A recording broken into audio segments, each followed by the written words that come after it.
So, thank you. In the vibrant and dynamic world of Nollywood, one name stands out as a beacon of talent and dedication: Bimbo Akintola, a consummate professional and true artist. Her debut in the Nigerian film industry was nothing short of specu- spec- spectacular. Thank you.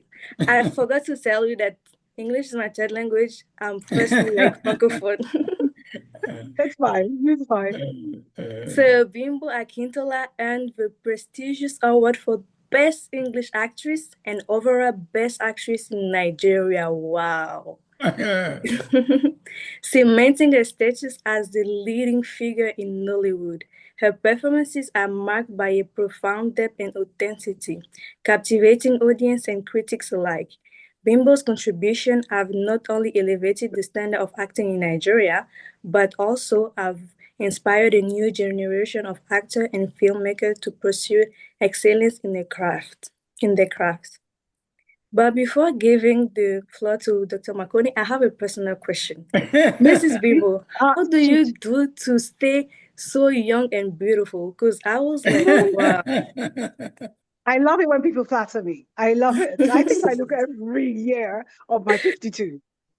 Wow. Because I was looking at the movies and the pictures, I was like, there's no way. I know black don't Ooh, crack, but this is another level. ooh, I love it. I love the flattery. I'm loving it. Thank you, Yasmin.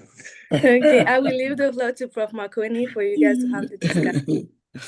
Okay. My name is Marconi, and most of the people on this platform are my students, friends, colleagues, etc. Right, and it's a great pleasure for me to have a conversation with you. If I were to take you into my class and I said, can you introduce yourself? Who is Bimbo? How did this phenomenon called Bimbo begin? Right? How did she get interested in acting? What motivates her to continue producing such wonderful work? Well, I don't think there was an actual trigger for me. It was Oh, just something okay. I knew I always wanted to do without Mhm. even being able to put, like, as from when I was very young, it was just something that was a part of me that I always loved doing. And I remember I was in what we call it secondary school here in Nigeria. Yeah. When I was in secondary school, just before I took my exams, they were asking me, "What do you want to do? What do you want to do?" And I just thought, "There's nothing else I want to do but to act." So it wasn't like something triggered it. It was always something I wanted, something I was a part of, something I always did. In secondary school, I was part of the drama society. I was part of Mhm. I was supposedly part of the choir, even though I never made it for rehearsals. But yes. And so it was something I've always loved doing. And still being a part of it is because I feel like there's so much we do with film. The amount of knowledge we're able to impart while at the same time entertaining people, you Mhm. can't take that away from our particular genre. And it's so we're able to change lives Mhm. with our films. We're able to make people feel seen. We're able to make people feel heard. You're sitting Mhm. down, somebody's talking about your situation, and all of a sudden you don't feel so alone. I've had so many people tell me stuff like that. And for me, that's the motivation to continuously stay here, to keep going on, to keep striving in this industry. Because some of our stories do touch, people's lives Mhm. and change lives. One of the projects that we did a while back was myself and the six other actors. We came together and we produced a movie called Freedom in Chains. And Mhm. that movie, we took it around Nigeria, especially the northern part of Nigeria. And what it was talking about was allowing their daughters to go to school, understanding Mhm. that your daughters have a life as well as your sons. And the fact that they marry somebody else and change their names doesn't mean they're not a part of your family. You can still be proud of them. They can still, take care of you and, make an impact. So that was one of the things that we did. And we did change, the mindset to a certain Mhm. degree. And that for me was just exciting. So that's why I'm still here, because I see that we're able to make changes. And when you look back now at Mm. all these things that you have accomplished, what is your favorite movie that you have acted in? I know it's like asking a parent who is your favorite child. You don't normally say that. Exactly. I don't have a Yeah. favorite. I, Mm. I really don't have a favorite. Uh-huh. Okay, let's see. If I had to choose, if I Mhm. had to pick, Yeah. say five, it would be five movies, not one. I can't pick one. Okay, It'd be choose as many as you want. Yeah. it'd be Mhm. 93 days. Because it was real. It was real. It was a real life drama that happened in Nigeria. It was about the Ebola period Uh-huh. and the acts of a particular doctor, Dr. Adadevo, and how she made things different. How she lost her life, unfortunately, but that sacrifice, we could never downplay how important it was. So 93 days because of that, because of Dr. Adadevo and her sacrifice. Definitely 93 days. I'd also choose, well, my second film, it was the first to come out, but it was the second film I shot. That would be Mhm. Out of Bounds, Mhm. because it was the first thing that people saw me in. Mhm. I'd also choose Widows the Morning After because of the subject matter. It was about the Mhm. treatment of widows from the eastern part of Nigeria. And at that point in time, things that they did were just ridiculous, ridiculous. And it was Mhm. still happening. And I remember at the premiere, this lady walked up to me, she was crying, and she said, "That was my story. That's what happened to me." And I never forgot because that touched me so much. And she was like, "You just told everyone what happened to me." So Widows the Morning After because of that. Which and then recently will be To Kill a Monkey is a series. Mhm. Um, because of the reaction of Nigerians, actually. Because of the reaction of people who watched it. It Uh, shows the real difference between Gen Z and Gen uh, X. Yes, okay. because I watched it and I thought my character was amazing because she caught the bad Uh-huh. guys. And they said, why were you disturbing the criminals? You should have let them be. I was like, so I'll pick To Kill a Monkey because of that. And a few others, I guess. And But those would be my first picks. now my other question is, how has acting, okay, uh, your life is totally different from mine. I will never be a popular person. No one will ever know me other than the few people. How does it feel to be well known, to be a Horrible, popular person? terrible. I hate it. You hate it. Yes. When I decided that this was what I had to do, this was what I was doing with my life, this was what my life was about. I didn't think about the popularity. It Uh-huh. didn't register. I didn't think about it at all. I just thought about the fact that I would be performing, I'd be, acting for people, and then along the way changing lives. I never thought about the Uh-huh. recognition. That's for me is the worst part of this job, honestly, really, because all sorts of things come up. You're reading about yourself, and you're like, oh, is that me? There's so many stories coming up because of what you do. You're like a fish in a bowl. Uh-huh. Everything you do, people dissect. And you're Uh-huh. always, held up to ridiculous standards for some reason. People forget that you're human. And, they expect you to be a particular way. And also, people think that you're very rich. People are constantly asking you for money. Give me money. I watch your films. I say, don't watch it anymore. Just joking. Just joking. But people are constantly asking for money. It's a lot. And then you never have any privacy. Yeah, you Okay. want to go somewhere and just eat. Like, I'm a very casual person. Very Yes. casual. I don't think twice about walking on the streets in my flip-flops, my tights, my t-shirt, or Yeah. eating corn. And the people tell me Mm. that, you're an actress, you're a star, you're not supposed to do that. I'm like, why? Why? So for me, it's not the amazing part of the job. Mm. It's not. It's not the amazing part. It's a part that I have to live with. I live Okay. with it because I feel like we make a lot of difference. So hey. Mm. But how has that impacted your relationship with members of your own family? Do they look at you differently now than they did in the past? Or So are they more protective now? Or how does it go? I mean, in my the, family is very casual. They don't even, I don't they think they don't take remember you I'm an actress. seriously. I Uh-huh. don't think they remember I'm an actress half the time. Uh, And then somebody will probably be going out, and then some people will be running up to me. And it's like, oh yeah, yeah, you do that. It doesn't matter, I think, because we've all we're six children and we're all Yes. very, very close. Very, very close. Mhm. We till tomorrow we gather together in whoever's home and just Mhm. chill for a weekend or two. So we're constantly, in each other's lives. We're constantly talking every day. So for them it doesn't make a difference. But when something like To Kill a Monkey happens and then they remember, they say, "Oh yeah, that's my sister." Yes, and then they're very proud. They're very proud of my achievements. And they tell me once in a while, say, "Oh, you did try. You did try. Meaning, you've tried a little.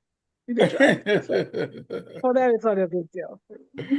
Um, Now, I want to shift the conversation to how does Nollywood actually function? Do you guys, I mean, are they associations of actors or what? How does this function? I mean, does Bimbo work There's on several your ways. own, or how does this work? Because Well, we are just consumers, so we don't really have inside knowledge into how does this thing actually go about function. Mhm. when you say Nollywood, That's a good question. Yes. Okay. Nollywood is I don't. There's Nollywood of Lagos, which is the Lagos Okay. part. Right. The people Uh-huh. like me, those of us that live in Lagos and work in Lagos, and it's the most seen one because we are the Yes. ones that shoot the cinema films and the series that you see on Netflix and Prime. And then you have Uh-huh. Asaba. There's a in Okay. Delta States. You have Yeah. Asaba, and that they're strictly YouTube, but they have a Okay. huge following as well. And then you also have Okay. the Hausa, and they call themselves, I think, Gollywood, the Hausa industry. And Uh-huh. everything is shot in Hausa language. And it's also a very Okay. big, yeah. So all these different parts make up Nollywood, right? So we're not like Mhm. one association. They're Okay. different parts. And then Okay. now even the skit makers are also part of Nollywood, but they're not. Theirs is not as organized as ours. We Oh, do have a right. guild. We have a Uh-huh. guild for actors. We have a directors guild. We have all sorts of guilds for all the different, parts of Nollywood, the continuity actors, everybody. There's a guild for everyone, but no union. There's Oh, no the union. okay. Okay. That's something that we're still agitating for because we think there should be a union that dictates what we do.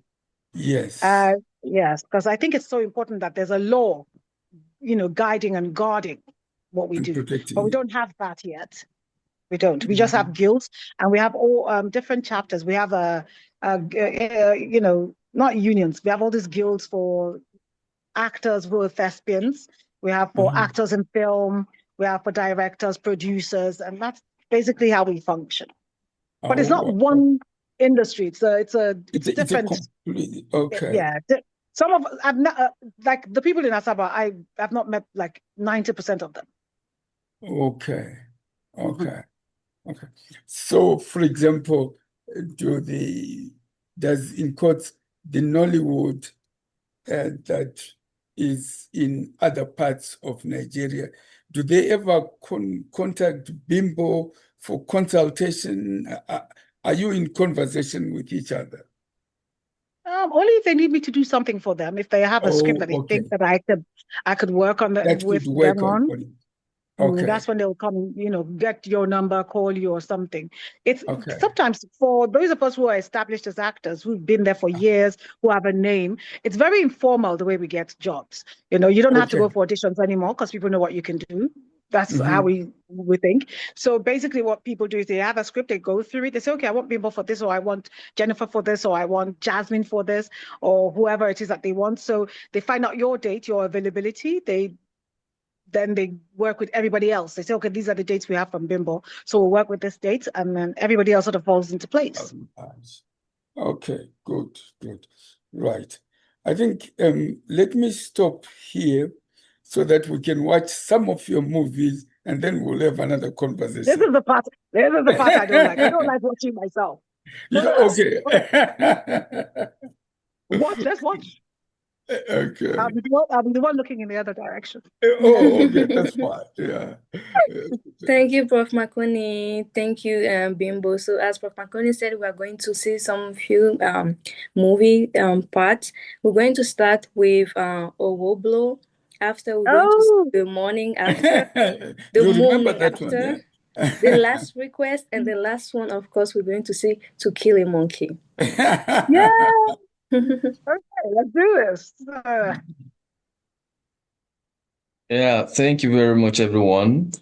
So the first movie we are going to be streaming is Owoblo. Owoblo is a Nigerian Yoruba classic that mirrors societal ills and different malaise such as injustice, corruption, unlawful detention, jungle justice, police brutality, and several other vices that are still very prevalent in the current Nigerian society. Owoblo is a three-part movie that tells the story of a man whose quest to challenge the different corrupt and unlawful practices eventually and unfortunately earned him a jail term and then death in detention. The story is a very lengthy story. This very unjust event plunged his family, his wife, and the four children into abject poverty, and they were faced with the different vicissitudes of life, and they were forced to do whatever it takes for them to survive. The movie featured different and several prominent Nigerian Nollywood stars that we have come to know today, and one of them is our speaker for today, Miss Bimbo.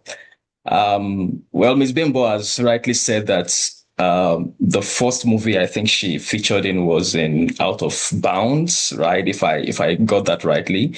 But I think many online reports. Owoblo was the first one I recorded. Oh, I see. But Out of I Bounds see. came out first. Oh, I see. Yeah, great. So in Owoblo, Miss Bimbo Akintola played the role of Mokwe, the first child and daughter of the family. In the height of the penury and untold hardship, Mokwe was a young schoolgirl who eventually gave in to some kind of sexual advances and pressure against her own will in exchange for money and material things that she could use to feed her own struggling family. And after she became pregnant for a man who claimed to love her, she was abandoned by that man who promised to marry her. And in that story, sadly, Mokwe eventually died while trying to abort the child. All right. So in the next three scenes that you're about to see, you will encounter the different ordeals of Mokwe and her family. So I would hand over to Osge for the screening of the scenes. So we'll start with part 1, scene 1. This time, Ninja, choose no matter no drop out of school. If I can not drop out of school, sister, mommy need ogun. Only need ogun. Almost every time. People in the road, sister. You know the mommy mpa. Gidi kan pa mí. Mi fẹ́ kí anybody drop out of school again. Wọlé, ó ti tó ṣùgbọ́n má kìíní ti tó. Tó bá jẹ́ owó common entrance àwọn ìbejì, má béèrè lọ́wọ́ Yínká. Mo mọ̀ pa fún un. Ta ni Yínká? Ẹ̀gbọ́n tíjà mi. Ó máa wá wo àbúrò ẹ̀ tíjà mi ní school. Ó máa wá sí class. Tó bá ti wá sí class, ó máa sọ fún mi pé òun láì mi ṣùgbọ́n mi ì dá lóhùn. But pẹ̀lú bí gbogbo nǹkan ṣe lọ sí tó dẹ̀ ready láti help mi. Sister, ọmọdún mélòó ni? 38. 38. 38, sister mi. Kí ló mú ìpariwo ń sìn? Kí ló dé? 38. Ẹ̀yin ò kò tẹ̀ sọ. Ẹ̀yin pé ẹ wà proud of nǹkan tẹ̀ sọ, sister mi. Ọmọ 38 years old lè fẹ́ yín, sister mi. Sister mi ń tọ́ yín ní, sister mi. Ẹ̀yin ìyẹ́ mọ́ ti kúrò ní secondary school. 4 years in university. By the time I finish, this man will be 43 years old, sister mi. Yínká ò lè bẹ́ẹ̀. Ẹ wọlé. Gbogbo owó tí mò ń kó wálé, gbogbo oúnjẹ tí mò ń kó wálé, aṣọ, Yínká ló ń kó ohun wẹ̀ fún mi. Ó dé tí lóun máa fẹ́ mi, mo ti mọ̀ kó máa fẹ́ mi. Sister mi, má destroy image family, sister mi, jọ torí Ọlọ́run. Kí mi má destroy image family. Ṣé òun gbọ́ nǹkan tó sọ wọlé? Ṣòro bínú mi dùn sí gbogbo nǹkan tó ń ṣẹlẹ̀ yé ni. Mọ́mí bá sickly, wọn náà mọ̀ pọ̀ ní high blood pressure. Oúnjẹ kò sí nǹkan nulẹ̀. Àwọn méjì náà fẹ́ ṣe common interest àdẹ́rù wọ́n san owó exam. Wọ́n wá nílé mi mọ́. I'm not proud of it, yes I am not. Inú mi ò dùn sí. But I can't be the joke kí n máa wo everybody got starved to death. I can't do it. Everything I am doing is for this family. Sister mi.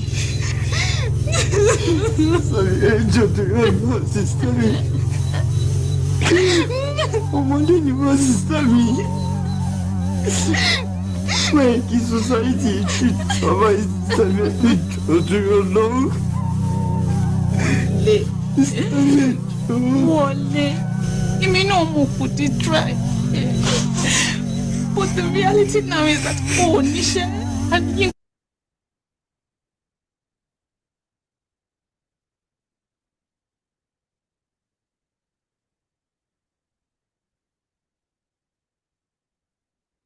Okay, now we'll move on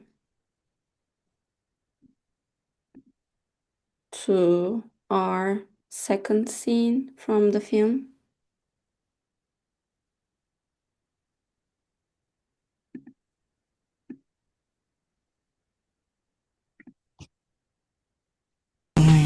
Ṣùgbọ́n gbogbo wọn náà sọ fún ọ pé kò sówó. Báwo ni màá ṣe wà níbi tó máa jẹ́ kí mọ́mí máa yá òkèrè títì?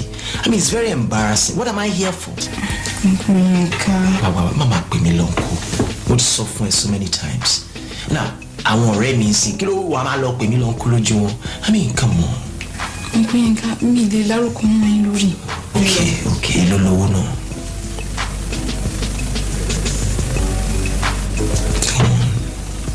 1,500.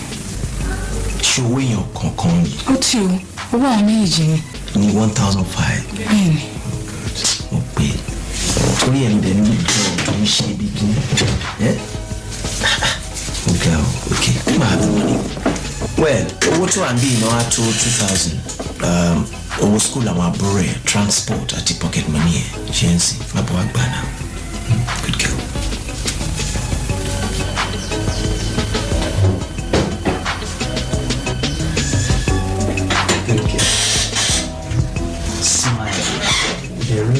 Yes, that's it. Yes, you. Hello, Didi. No, you see, Didi, when if you pull a she or leash, what you buy?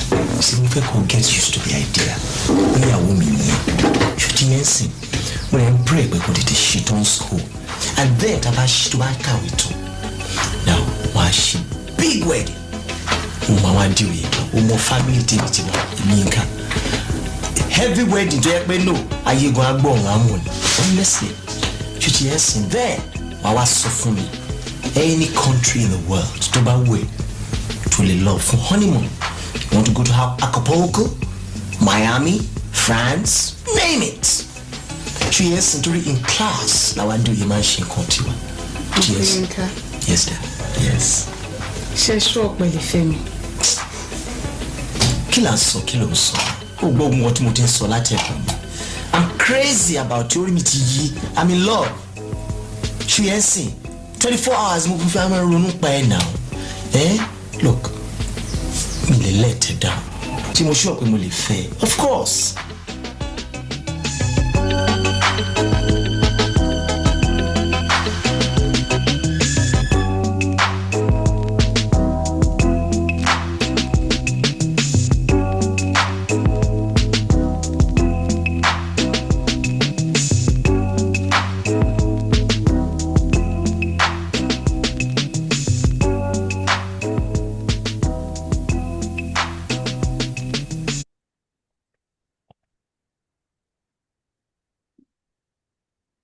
Okay, now we are transitioning to part 2 of the film, and we'll just watch one scene from it. Wumi, ojú mi.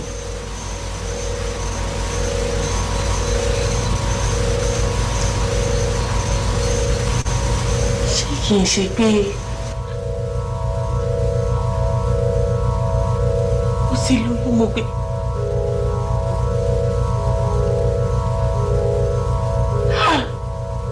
Mo gbé. Ayé mi ṣe mo gbé.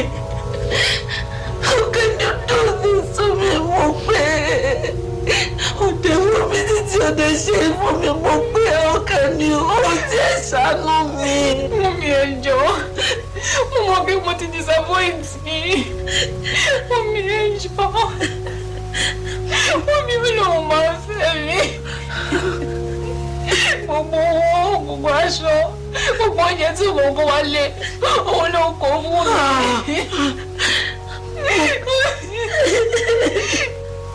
Mo ti fi gbogbo owó tó wà lọ́wọ́ mi, mo ti fi kọ́ ọ lẹ̀. Tí mo lọ sí ọ́fíìsì ẹ̀wọ̀n oúnjẹ wọlé.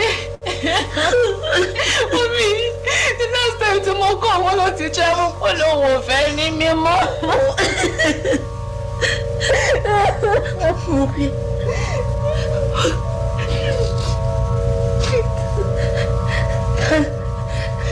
Ní ẹ̀gbọ́n ti jẹ́ ó ti jẹ́ mo pé. Mo ló gbé, mo ló ti ṣe mo pé. Ìwọ mi tó ń gbé wọn ní ọ́fíìsì ẹ̀dẹ̀kan ni wọ́n mọ́.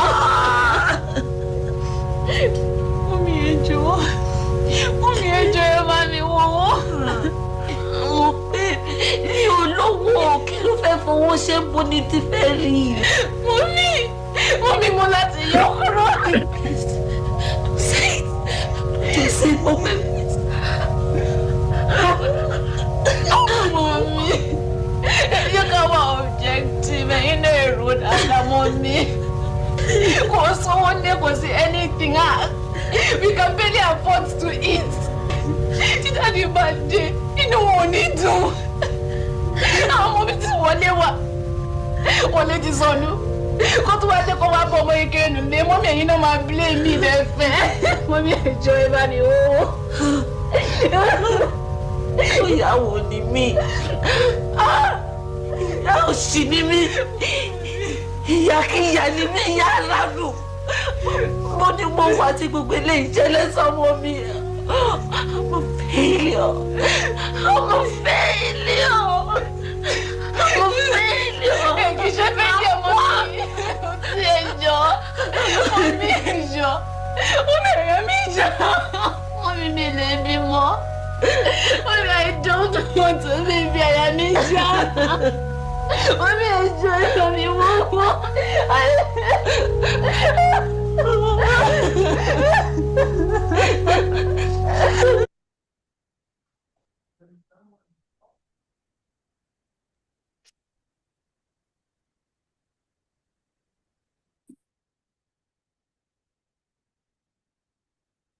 Okay. Do you want me to introduce the next movie? Yes, please. Okay. The next movie we're going to be showing is Widows the Morning After, which is a 2004 movie by Jimmy Odmosu. So the storyline revolves around BC Nwachukwu, who is a recent widow, and the ordeal she faces in the hands of her husband's family. So the movie is a general commentary on the more damaging traditions that we have here in Africa. So, for example, what we see in this movie is that as a widow, she is subjected to different rituals so that she can improve her innocence. innocence, that she was not responsible for her husband's death. These rituals range from drinking from the water in which the corpse was washed, shaving her hair, sleeping with the corpse for days, different kinds of rituals, and a lot of like inhuman acts. So the movie covers grief and resilience and has been praised as a standout performance for Bimbo. And today we're going to show selected scenes from a documentary about the movie, because I couldn't nail the movie. But if you can, I recommend you to check about library archives and video archives near you so you can watch the full movie. So the first scene that I'll be showing, we will see BC, played by Bimbo, warning her daughter of her father's people and to keep the inheritance documents safe and to stay at a hotel possibly, just so she can stay away from her father's people. Then the second scene we're going to show, we're going to see BC being accused of killing her husband by the husband's family and the chief priest. And the third scene we're going to show is BC being told by the chief priest of her options of how to prove her innocence in her husband's death.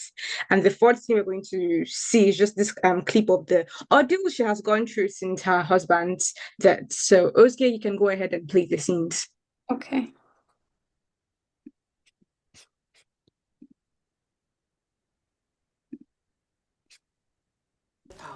Pack all the documents relating to the houses, company cars, all your father's properties in mine. But mommy, Do not interrupt me, Toby.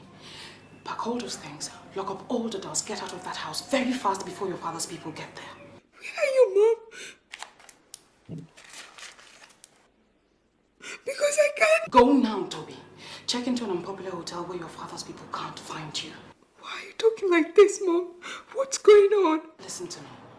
Your father's people are holding me against my will. I'm not sure yet what they want to do to me, but I know they only want to still work with me, but for as a family. Just do exactly as I've told you and you'll be all right. Mom, I already gave all the papers to Auntie Neka. You did what? The details was very well treated. Arrest me now that you have the chance. Because I am going to become more dangerous to you with the passing of each. Okay, and now I'll show you the second scene that Simi has chosen.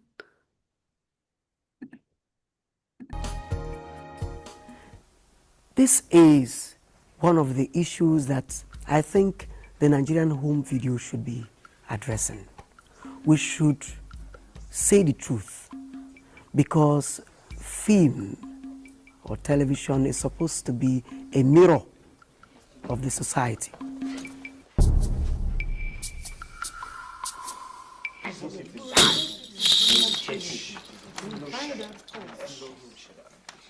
I, Adiele Onyedibia, the sole protector of our customs and tradition, the high priest in charge of crimes and punishment in this homeland, ask you, BC Nwachukwu, one more time and for the last time, did you kill your husband? No, I did not.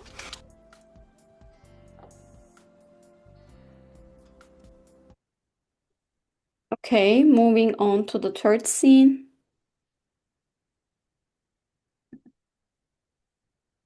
Because His Royal Highness, the Crown Prince, Eze of Umuaba and the 7 villages surrounding it have upheld our judgment of finding you guilty of killing our son, Chibuzo Nwachukwu, by making him ingest a generous dose of a lethal poisonous powder which induced a heart attack that led to his untimely death. We as mortals can only judge by the weight of evidence placed before us, but the spirit of the dead can peer into the heart of man or woman. In our quest for the truth, we would want to give you another opportunity to prove your innocence.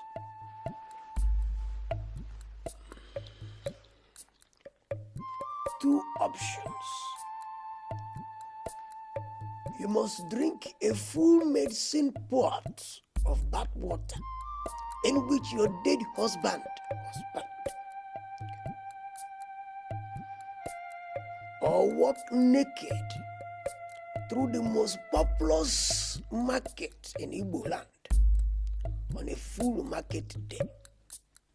If you choose either of these options, you would die within 7 days if you killed your husband. But if you had no hand in his death, you shall live to declare your innocence, free to return to Lagos and inherit everything your husband left for you. Are you ready to do either of these options?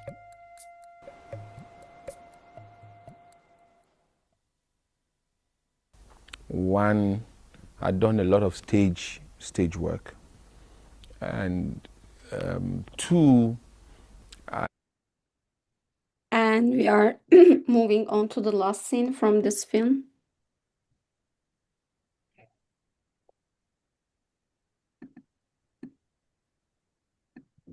You will show him colors. Don't give him surprises. Forget it.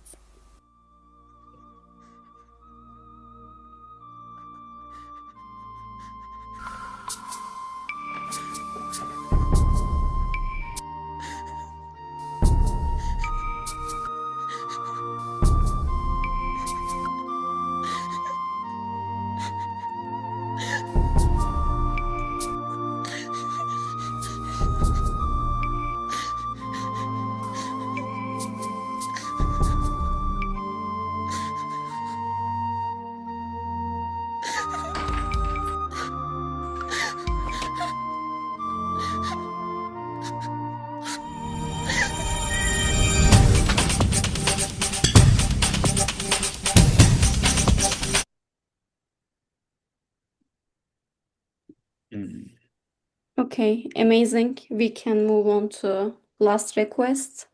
Okay. The movie Last Request was made in 2019. In this movie, Bimbo acts as Olasheyi, a happily married woman whose husband suddenly develops a brain tumor. So out of fear of the husband that Olasheyi will become lonely when he dies, he suggests to her that she find someone to marry before he dies. She's against the idea and leaves the house for months out of frustration.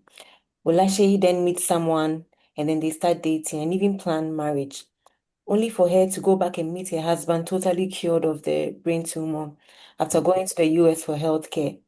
They start to get along again, and this current fiancé, who Olasheyi is about marrying, is not happy about the situation and turn out of events. So he storms into their home and eventually kills Olasheyi's husband and kills himself. So in the first scene, her husband suggests the idea of she marrying someone before he dies. In the second scene, she expresses her displeasure and frustration about her husband wanting her to marry. And then in the last scene, Oladipo, Olasheyi's fiancé kills her husband and himself.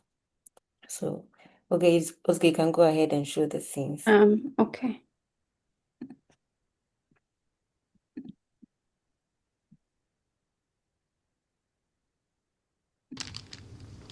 But this is what I want. I just want to make sure that there's a good man that will take good care of my wife when I am gone. That is what I want. Do it for me.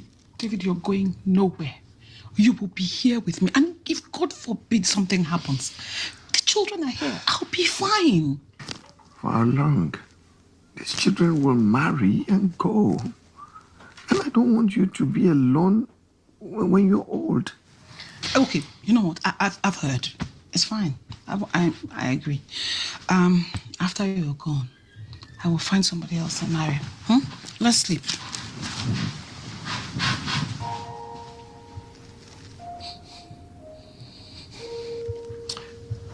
Olashile, please, I want you to do it before I die. I want you to meet and marry a man that will take good care of you before I die. Hey, David. What is the meaning of all this? David, kill on so. Please. I should leave you and marry bigamy. Do it for me. What he told David, he said, no, don't stop. You know what? Let's just sleep. Check out soon. David, soon. Just sleep. Sleep. I don't know what you're saying. Just sleep. He said, no. My check out soon.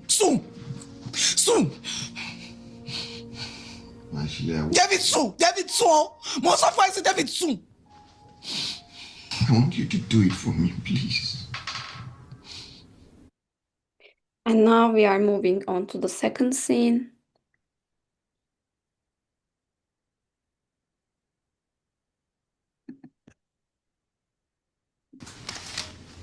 Good morning. Good morning. Are you still angry over last night? I'm sorry. You see, that's the problem with random men. Don't worry. There's this colleague of mine. He's handsome, well-to-do. Excuse you? Are you now pimping me off to your friends? No, he's my colleague, not my friend. What's the bloody difference? Look, I'm trying to make sure you continue to be happy. Why can't you see how happy I am now? Why can't you see how much joy you've brought into my life? Alanshile, I am dying. That's all you talk about, dying, going. Why can't you be optimistic? Why must you be pessimistic? The doctor said there's a 50-50 chance. Why can't you just allow me to be by your side till the end? Why? You know what? I can't. I won't do this. I can't do this. Okay.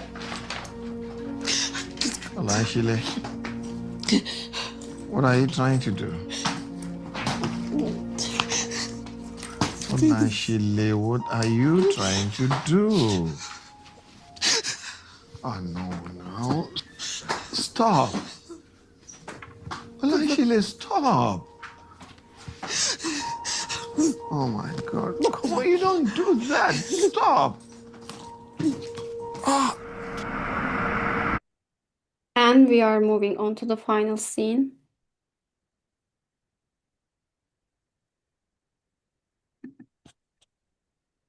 This is when they come visiting this weekend, you know? Me too. They will be shocked.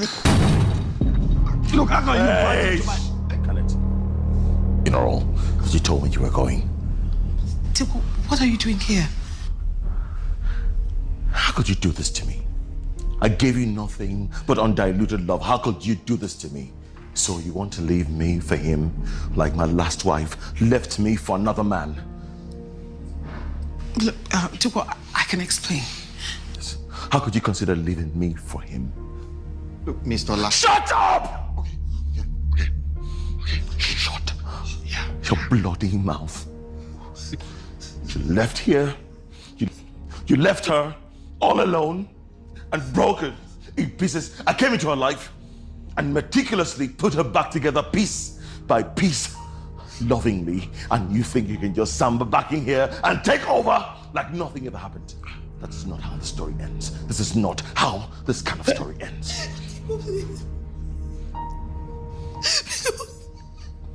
I'm sorry. Please, don't cry. Don't cry. I can't concentrate when you... Don't cry. Look, I'm sorry too. I'm really very sorry. You know that. You know that I can't function without you. You know that I can't think without you. You know I'm nothing without you.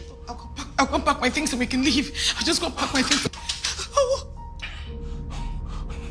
No. It's too late. You already chose your side. You already pitched your tent. If I can't have you, then he definitely won't have you. Please.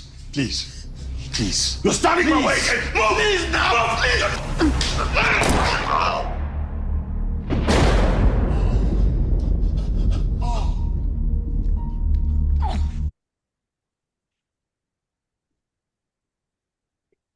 Back to you, Simi. We'll finally show the trailer of To Kill a Monkey. So yes, and To Kill a Monkey is a melodramatic crime thriller. I think Richard asked me what genre. I said it's everything.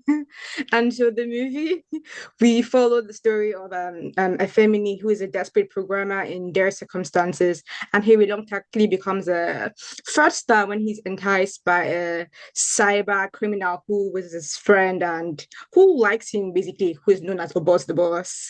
And so he's pulled into this web of disease, trauma, survival. And on the other hand, we have Miss Bimbo, who plays Inspector Mo Ogunlesi, who is trying to track down this criminal group known as the Monkeys. And she battles grief from losing her family, as well as mental health struggles. And Oske will be showing you the trailer for that show.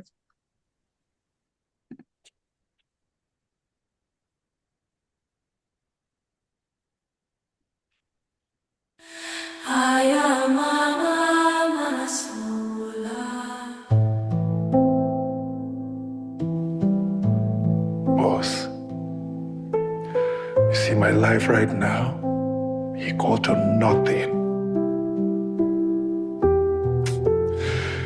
You won't understand the kind of financial pressure when I dey under.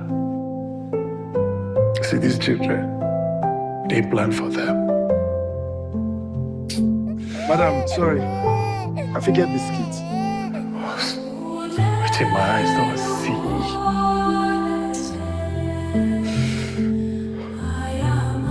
I dey try. I dey walk. This life not just God no life. Just the affair for me. Fuck! He had so day. Shame they catch me to go house, go sleep for bed for night.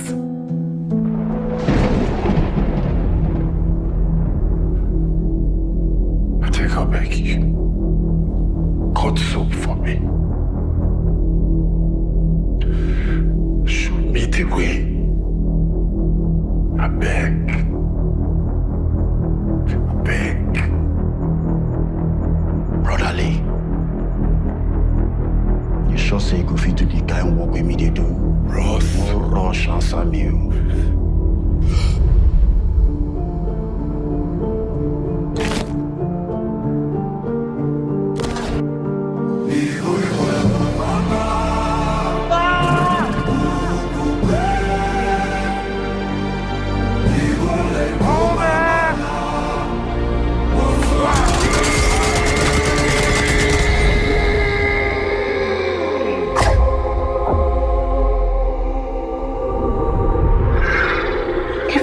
Isn't us. Let me ask you something.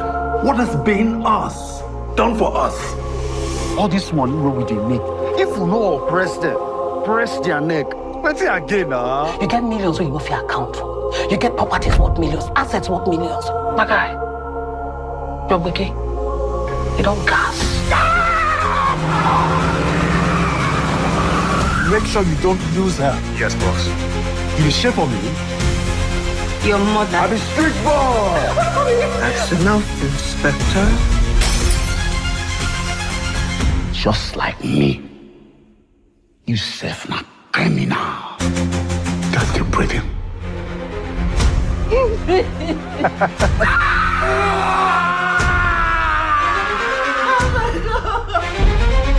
What?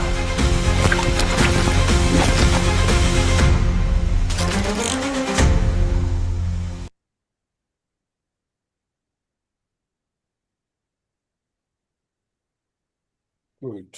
Okay, thank you, Richard, Simi, Amazing, and Osge for showing those scenes with us. And thank you, Bimbo, for being such an incredible actress. We really enjoy seeing all those scenes. I know my word will never be at the level of your talent, but I will leave the floor to our professor, Professor Odogu, to have a small chat with you before moving to the questions. Professor, you are muted. Okay. Can you hear me now? Yes. Yes, I can. Awesome. Hi, Bimbo. Wonderful to see you again. How are you doing? Hi, I'm good. How have you been? Wonderful. Wonderful. Great, Thank great. you. So, Just to echo Yasmin's earlier point, brilliant acting here. You sort of take me out of this physical space in moments. I want to zoom back with a couple of preliminary questions. So part of what we are doing with this Nollywood series is to reflect on how Africans have been telling African stories in African voices using film. From your understanding, how do you see film, or how did you understand film being used to tell African stories prior to Nollywood?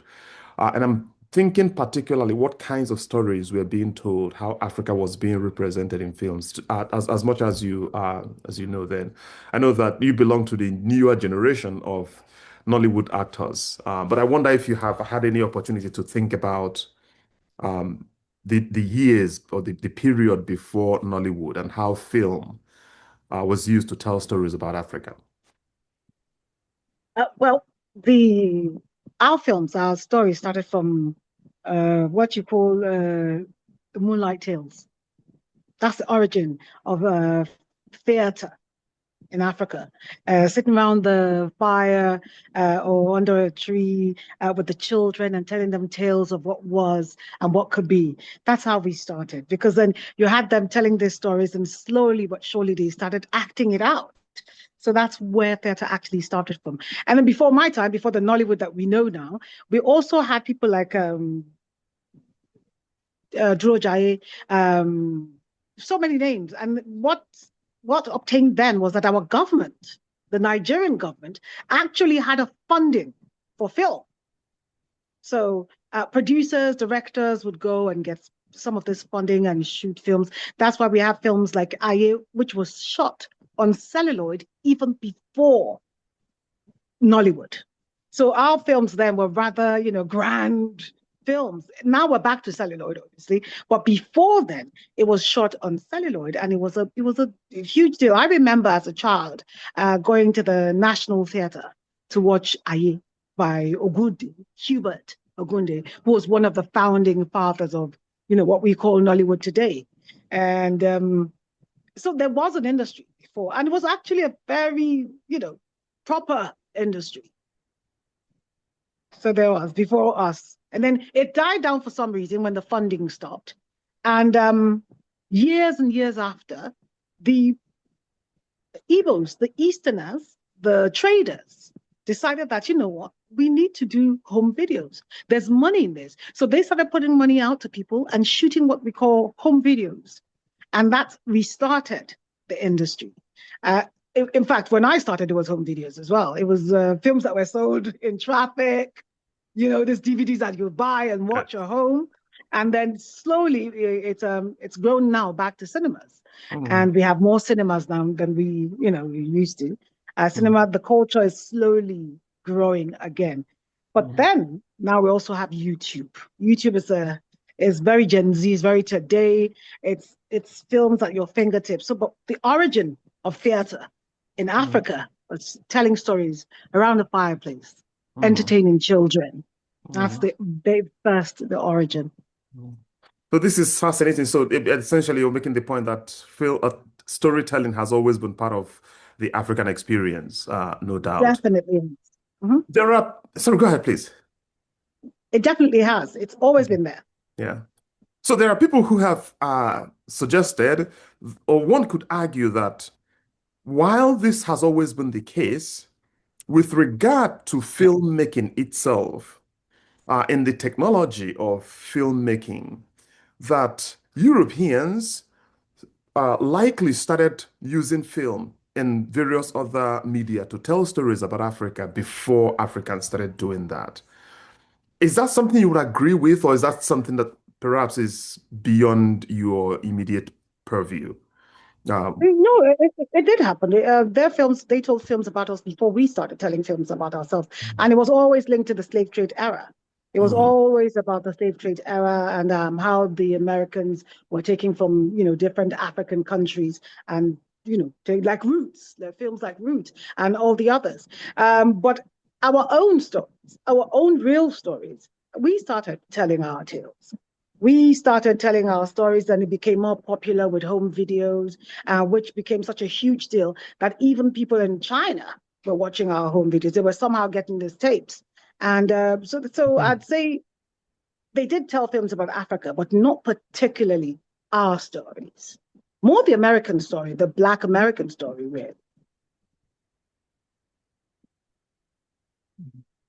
This is helpful. So to shift gears then,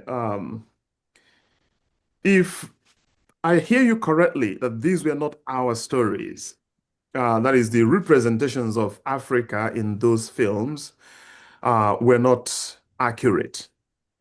They were not truly African stories. In what ways do you think Nollywood, since it started, has helped to tell African stories, especially with regard to the accuracy of those stories in representing African realities? I noticed in one of the commentaries from one of the films we saw, I think it was the director or someone who was saying that films should be used to tell to capture what is actually happening. Yes, what is happening in society. Or I think he used the word that film should be a mirror of society. So, to what extent do you think Nollywood has actually done that? That is, cast a mirror that reflected the true realities of of the African continent, or has Nollywood been trying to innovate or create stories that don't necessarily capture the true reality? I'll be truthful with you. 70% of films, especially during the DVD era, people thought, they were a bit crazy, but they did capture the reality of a lot of Nigerians. And Nigerians, we have different lines in the sense of there's the, elite, the very rich, and then there's the middle class, and then there's the poor class. So it did capture the reality of, a class, but not all. Like people used to say that, oh, some of these films were always about juju, or they were always about, wives not being able to have kids. Because for a lot of people, it was their reality, especially poor Nigeria. It actually was their reality.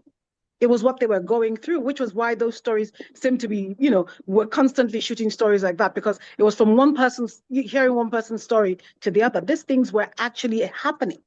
And poor Nigeria is different from, I'd say, American poor Nigeria. I don't know, poor America, in the sense that poor Nigeria is not as educated as middle class or upper class Nigeria.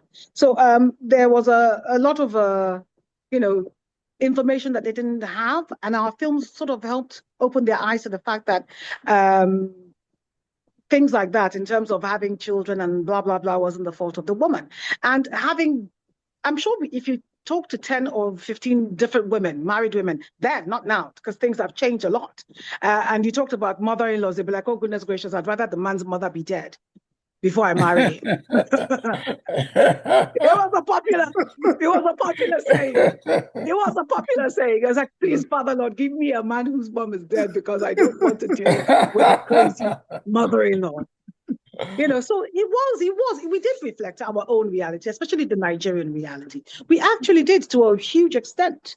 I mean, so of course there was drama added to it, and just to make it more, interesting or more entertaining. But it was a reflection of the society. It was, as you would say, a mirror of what was going on in certain parts of Nigeria. That's very helpful. So would you then, essentially, that leaves us still with some room for creativity, for creating new stories and new narratives. So let me run this argument by you, and then see how you respond to that. One could argue that a lot of the cultural narratives and even the social narratives that we get in Nollywood, even if they have a modicum of reality in them, are repackaged or refabricated in such a way that then they provide a template for society to copy, especially at a time when increasingly more Africans were getting a television set, getting their hands on a DVD player. And then you had these productions in living rooms across the continent. That at that particular time, film became a useful tool for spreading ideas, in that people were beginning to reflect in their own lives, or even expectations in their own lives, the narratives they were getting from Nollywood, more than the realities of their immediate environment. Is there, how does that sound, sort of as a reframing of the argument you're making? Okay, so let me reframe the argument again. Thank you. It's more this way, in the sense that we put up a mirror to show these things that were being done. And if you watch, most of the films from way back then was always, of course, we have to God be the glory at the end, but also we always showed the bad person, or whoever the bad guy was, suffering. So what we did at that time was we were putting up a mirror to those people who were doing stuff like that. And I'll have you know that it did make a difference. Whether we want to accept it or not, it did make a huge, huge difference. Because a lot of people realized from the movies that at the end of the day, whatever it is that you do, karma will catch up with you, which is what we're always preaching. So I would say my argument would be that in putting a mirror to all these things, we were able to show people that this way, this path that you're going on would, at the end of the day, end in sorrow. And also show others who were their victims the way they operated, which made, so they were more alert. They understood and they knew more, and they knew what to look out for and how to protect themselves better. So I would say we corrected. That's my argument. Yes, I like this. And I'm going to ask the last but one question here, maybe again, a reframing of my earlier comment. Okay. It sounds to me like what I'm hearing here is, to peel back to my very first question, that there were certainly a lot of non-African productions, certainly from Europe, that cast an image of Africa as this dark continent, a continent of uncivilized primitives who needed to be saved by the white man. Part of the narrative of that earlier European imagery or imagination of Africa was one filled with so-called fetish practices, the juju and the savagery of the African toward the fellow African, and so forth. So we have that narrative, and this is not just in film, it's also even in books that people Europeans who were exploring Africa chose to establish as the outward-facing image of the continent. It sounds to me like when Africans took up filmmaking using the technologies available to make films, to tell those same stories, that on one hand, they did not outright run away from the images of the continent that was being presented. So juju did not disappear from the African version of the African stories. However, the fundamental ethical, if you want, or moral, perhaps even social message buried in there have always been one that honored humanity, the way you were talking about. But if you do something bad, you would pay for it. You just don't go scot-free because whatever, or that there is reason to do good and so forth. So would it be, am I hearing you accurately to say that Nollywood has attempted to reclaim the fundamental message of what it means to be human in the African context, without necessarily coming out directly to contend with or challenge any false narratives that might have been presented of the African continent from outside or from elsewhere? Well, in recent times, we have films that do challenge that narrative. We have films like Death and the King's Horseman that was shot recently, which shows you the difference in savagery and tradition. Right? And if you do look at our films of before, what we did was put a mirror to the ills of society, the ills. We never portrayed ourselves as savages. Even in those films, there were people who were educated, people who are humane, people who understood principles and the right way to be. So it was just highlighting honest on a level, the wrongs, and saying this way would never pay you, because we always had something for you to compare it with, which was another African or Nigerian life, so to speak, that's going the proper way, that's being lived in the way that we thought life should be lived, if you understand me. The exemplary way of living, of doing things, be you Christian, be you Muslim or a traditionalist. And also, when we did talk about the use of juju, as we call it, which is our traditional side, there's also the side of that that was shown to be pure, not devilish. And we also, one of the things that we made mention of, or we constantly portrayed, was that the tradition itself wasn't wrong. It was the usage of it. And that's a human failing. Because anything can be used the wrong way. So if we're saying that our tradition is savage, no, that's not what we're saying. We're saying that certain people used it the wrong way for their dastardly acts, so to speak. So our traditional beliefs have never been savage. I think, look, if you look at it and the way things were written, women were strong.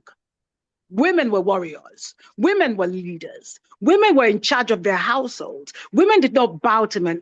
The Europeans brought that to us. We, before the Europeans came in, were a proper society that lived, there was no, equally, so to speak. We lived equally, that's it. We lived equally. Women were never, the weaker sex. Mm-hmm. Men were never the stronger sex. We were, complementary to each other. Yeah. That's how we lived. Women, even as bad as it was, women smoked, if we want to talk about that. Mm. That's how free they were. Women were allowed to, rule their own lives. They were in charge of their own existence. They were proper leaders. Women could change the other's decision just by walking out on the streets in a group. So if we look at our traditions and the traditional belief, it wasn't savage as, it was portrayed in those films. It was different. I guess for the sake of those films, it was nice for it to be savage. Yes. Yes. Okay, I want to then change gears quickly. And this will hopefully be my last question, because I know others will want to jump in here. Sure. That is thinking about filmmaking itself as a medium of storytelling. A lot of us in this forum are in the academia, and much of what we do in the name of research ends up appearing as written publications. And there are a lot of brilliant ideas that come out of this. However, they hardly spread widely the way that film manages to function, to succeed in doing with a lot of people. So if you had to advise the world of the academia in terms of how to communicate their ideas as someone immersed in the film industry, if you had to say, this is a good way to get your ideas to actually reach the people you want to communicate with, would you recommend just using films instead of writing and publications? I don't think you could ever, diminish the importance of writings and publications. Because I'm a reader, I love to read, and I think it's very necessary for things to be documented. But also, film has a way of, cutting across barriers. Right? So if you want a wider audience, whether educated or not, then I'd say film would be a great tool to spread the message. I like this. Thank you. Thank you. Yasmin, I know others would want to jump in. I might come back with other questions later. I'm here. Yes, thank you so much for this. Thank you so much, Professor Dogu. And as you said, if anybody wants to ask any question, just please feel free to raise your hand or to write in the chat. Okay. Yes, Joy. Hi, everyone. Good morning. Good afternoon, Ms. Akintola. Thank you so much Hi, for Joy. sharing your time and energy with us. I am in deep gratitude. I have two questions for you. My first one is, many women in Nollywood speak more prominently now about gender bias, ageism, and representation. How would you say that these conversations are effective in producing real industry change? They're very effective. If you look at Nollywood, especially Lagos Nollywood, 80% of the producers are women. 40% of the directors are women. But now you have to understand that the producers are the money people and they're the proper, industry heads. And in Lagos, 80% of that, at least 80% are women. So I'd say that we are properly represented as of now. All the dialogue has led to a difference in the way the industry is run, as opposed to the way Nigeria is run or any other country is run. Our industry has found a way to make it different. Yes, our women are if you look at the big names in the industry, even the great directors that we're talking about, To Kill a Monkey is a female director. The person that directed it she's Kemi Adetiba. We have people like Mo Abudu, who owns her own production outfit, which is huge. We have women producers. Look, actually, I'd say 90% of our producers in Lagos are female, and the Lagos part of the industry is the marine industry. So yeah. Excellent. Thank you. My second question and final question is, as someone who did see To Kill a Monkey, how do you find that this series demonstrates contemporary Nollywood storytelling in terms of tackling stigmatized issues, as we saw with your character of the inspector with mental health issues, trauma, institutional pressure, gender expectations? How do you find that the series has addressed through its storytelling earlier works that maybe did not necessarily have as much narrative depth and social influence in Nollywood? Well, when it comes to things like this, mental health, we are very funny about it as a people. And the way to handle it is always silence for some reason. One of the reasons I did take this part was because of that character and the fact that she was going through mental challenges.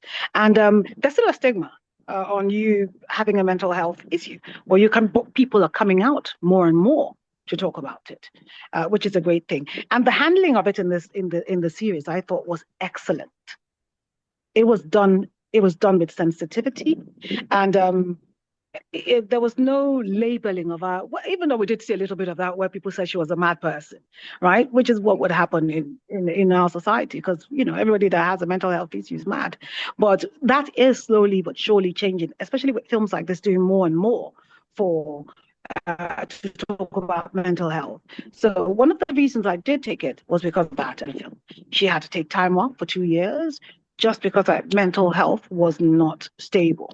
And it's just it's a note to everyone else that's going through something that you can take time off.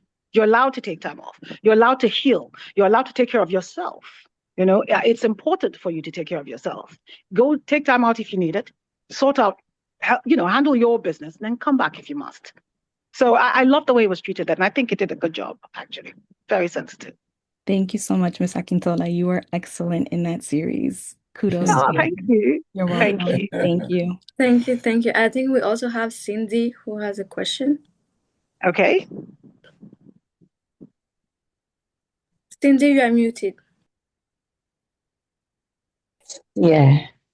Hi, Bimbo. Hi, Cindy. My name is Cindy, and I'm really happy to see you. You are one of my favorite actresses. Yeah, especially when you are in those action, movies. Now, my question has got to do with the film about the widowhood rights in the eastern part of Nigeria. Well, before I go ahead, I'm a lawyer in Ghana and then a Master of Law student. So I want to look at this from the legal perspective. Prior to the shooting of the movie, are there laws that ban repugnant traditional activities or traditions? And post your film, what has been the change, or what it is? I'm asking this in context of the Ghanaian situation. In Ghana, we have customary laws, which are parts of the constitution. But then again, the constitution goes ahead to say that any customary law or practice that is repugnant or is against the constitution or is against human rights is unlawful. So I'd like to know if there is anything like that. Plus, my husband is Nigerian from the eastern part of Nigeria, so you would understand my interest. Don't be scared. Don't be scared. A lot of that has stopped. We did shed a huge light on it. And there was a lot of opera after that film. A lot of opera. People talked about it. In terms of our laws, yes, things that are repugnant to obviously are not allowed. But then there was a way things were done, right? When you're talking in terms of culture, and nobody, even when you call the police will be like, oh, this is a family matter. You go and settle it, kind of thing. And so a lot of women did suffer because at one point women were just basically didn't have enough rights, even to be even called human. That's the truth. A married woman at some point in time in Nigeria was property, basically. She was her husband's property. She was her father's responsibility before getting married. And as soon as she got married, she was her husband's property or responsibility. And I remember my mom's time, and a little before then, there used to be checks and balance. Things were done in a certain way. They would carry out an investigation before you married into a family. They would pick your husband in the sense that they'll make sure it was someone that treated women properly. They would make sure they didn't have diseases. They'll make sure that they didn't beat their wives, and their wives were, treated like queens. But somewhere along the way, we lost that part of our culture, and women just became, their husbands' property, so to speak, without a lot of rights, because the belief that the man is the head of the household was the total picture. It was it. He said yes, he said no, and it had to be yes or no for a long time. So when the man died and he had a lot of property, his family, the males in his family, became the yes or the no people. And even when you went to the police, nothing was done, because you're talking to policemen who are also traditionalists, who come from different parts of Nigeria and who also have those beliefs. But in shedding light and talking about it and shooting different films, we've been able to change things.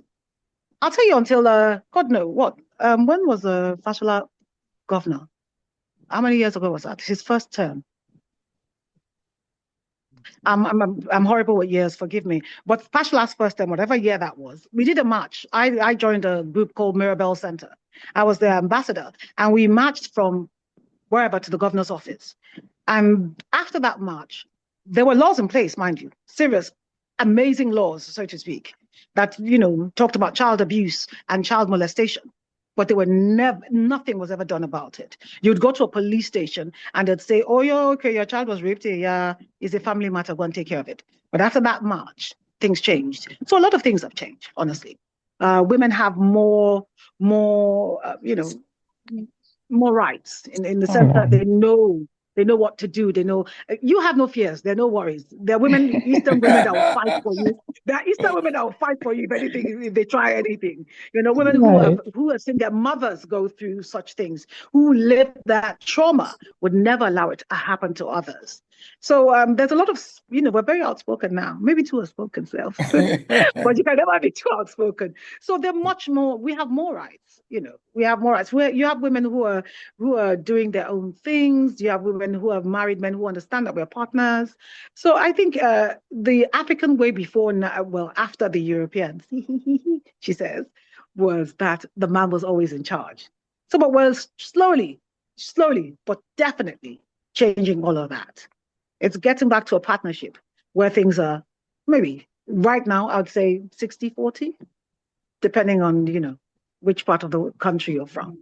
All right, not bad. So Thank you we do have those laws, but nothing was just done. They didn't work at that point in time, but we do have laws. Now they work. You're safe. Thank you. Cindy, you are safe. Cindy, just make sure your husband doesn't die before you, okay? Oh my God. I think Jeremiah also has a question. Okay. Hi, Bimbo. My name is Jeremiah. Hi. Hi, Jeremiah. My question came up when Professor Makoni asked you about your favorite movies. I realized that the ones you had talked about were kind of impactful or heavy on societal issues, and the kind of impact those movies play on people's lives. And looking at how you also approach your will to take the inspector's role in To Kill a Monkey, that the past two questions you just answered. How do you approach roles you take in movies? And which ones do you decide to go for? Which ones do you say no to? Um, I think the easiest way to catch me, to make me part of your set or your film set, is just show me a film about women or female child.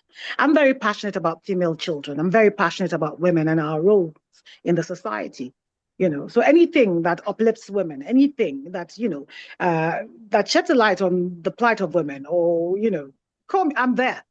I'm there for it, especially the girl child, especially the girl child, because they have so much to give. If we're not allowing women to be who they want to be, or to study what they want to study, or even allowed to go to school, we're losing out. We're the ones losing out. And every human being has has the right to education, has the right to life, has the right to making their own decisions. So yeah, if you want to catch me, anything about the girl child, anything about women, I'm there. that makes a ton of sense. You using your role to bring up or empower the marginalized communities. Yeah, that's really good. Thank you. Thank you. I think we also have Chidi who has a question. Okay.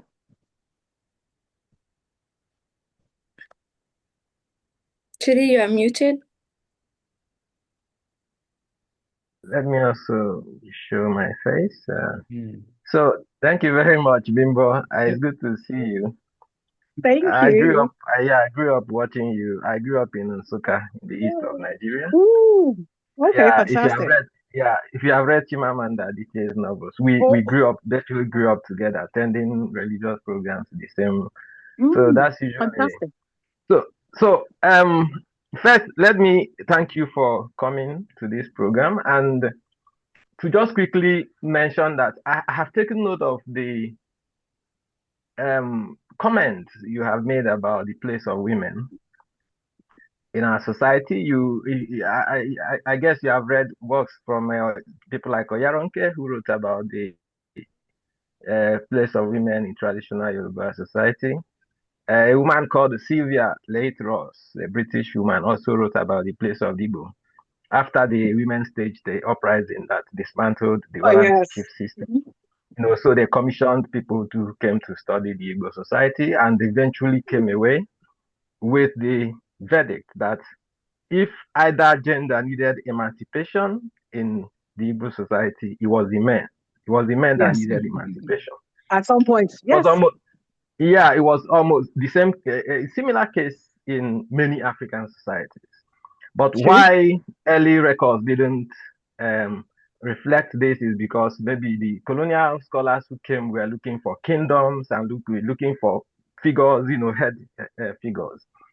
So where I'm driving to is, you have taken note of the fact that the so-called what people call patriarchy today, the people, many women who have limited information about how these things happened, think that the traditional society, African society, almost all traditional African societies marginalized women.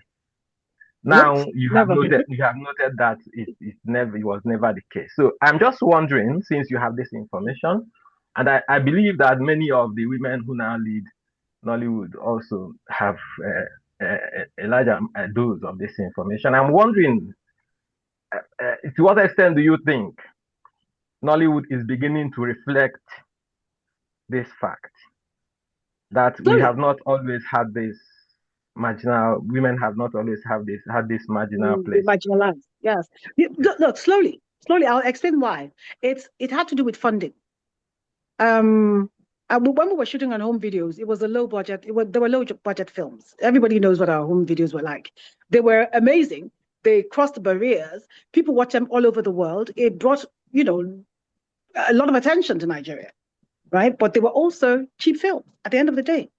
We started shooting celluloid and went down to digital, which was basically home video. What people at that point in time were using to record their birthday parties, so to speak. But also, you have to give that to my Igbo brothers. I say it everywhere. I say wherever you have an Igbo man, things must happen business-wise. So, and you have to give it up to the Easterners. They made that industry, even though it was home video, so to speak, they made it happen. But now that we're back to shooting bigger films, and budget, finances are still a big deal, but they're slowly getting better. And if you look at the sort of films that we're shooting now, you see that they're paying more attention to our past. We've shot Queen Amina of Zao Zao. We have. And that is about warriors, female warriors. Amazing story of amazing women who led wars, who were just, I read about them and I was just like, okay, these are the kind of women that I understand. These are the women that I'm from, that I came from, or the Eastern women, or the Yoruba women. Because if you're talking in terms of even the Yoruba women, right, who are so supposedly submissive now, we are talking about women who made things. Efun Sheto Anibura is a name that you can't let go of. And she made things happen. If you're talking about the Edo Kingdom, you had a woman who changed the whole tradition by putting her own son in place as king. So many things. And so now those stories exist and we must tell them. But, we don't want to tell them in a way that we make light of it. So slowly but surely, we're starting to tell those stories. And Chidi, I can promise you that more will come. Much more will come. Thank you so much. Thank you. Thank you. Emanuela, I see your hand, but before going to further question, I would like to give back the floor to Dr. Makoni to officially end this first part of the session, and then after we're going to move to our after party. And it was my honor to be the host today. Thank you so much. Thank you so much, Yasmin. Yeah, thank you very much to everybody. I'd like to thank Bimbo, Desmond, and everybody who has made this a very lovely and successful series. My last question before we move on, what do you do to entertain yourself? What are your hobbies? What do you do to have fun? Or that word doesn't exist in your vocabulary? Oh, no, it does. It does. It does. My day of home might be different from other people's. But I love to read. I love to cook. I constantly cook. I'm cooking 24/7. It relaxes me. And then I love my own company. Oh, okay. I used to write poetry, but I don't write as much because I found my poetry or everything I wrote was too deep and dark, or too dark. And there's more lightness in the world, and we want to give out more lightness. So but my main thing is I love to cook for family and friends, and I love to read. So if you're ever in Nigeria, call me. I'll cook. I promise. I'll cook. Okay. Then my last, this is a semi-serious offer. If Desmond and myself and Chidi decided to write a book about you, where will we start?